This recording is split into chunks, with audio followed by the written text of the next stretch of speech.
আসসালামু আলাইকুম ওরহমতুল্লাহ বরকাতুহু। অতীব গুরুত্বপূর্ণ একটি বিষয় নিয়ে আজকে আপনাদের সম্মুখে উপস্থিত হয়েছি। সেটি হচ্ছে রাত 12টার পরে সলাতুল ইশার সালাত পড়া যাবে কিনা। আমাদের সমাজের মধ্যে অনেক মানুষ বিভিন্ন কাজকর্মে ব্যস্ত থাকে, অথবা কাজকর্মে যদি ব্যস্ততা নাও থাকে চিন্তা করে একটু দেরিতে সালাত আদায় করি।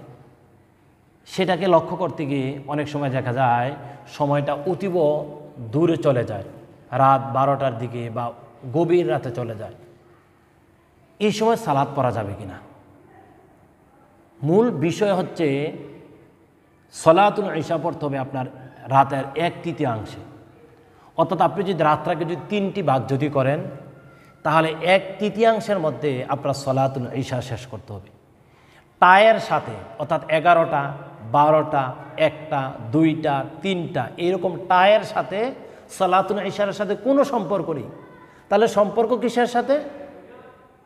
আপনার রাত 1/3 মধ্যে আপনার কী করতে হবে? সলাতুল ইশা শেষ করতে হবে। আপনি বুঝমান হলে আপনি রাত 1/3 হিসাব করবেন, হিসাব করে আপনি সলাতুল ইশা পড়বেন। তারপরে আপনি যদি পড়েন তাহলে আপনার সেটা কাজা হবে। সলাতুল ইশার ওয়াক্ত অনুযায়ী সালাত আপনার হবে না।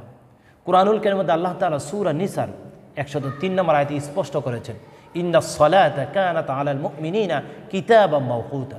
নিশ্চয় নির্ধারিত সময়ে সালাত আদায় করা প্রতিটি মুমিনাতের জন্য আবশ্যকীয়। তাহলে আমরা চেষ্টা করব প্রতিটি সালাতই তার নির্ধারিত সময়ে সালাত আদায় করার জন্য।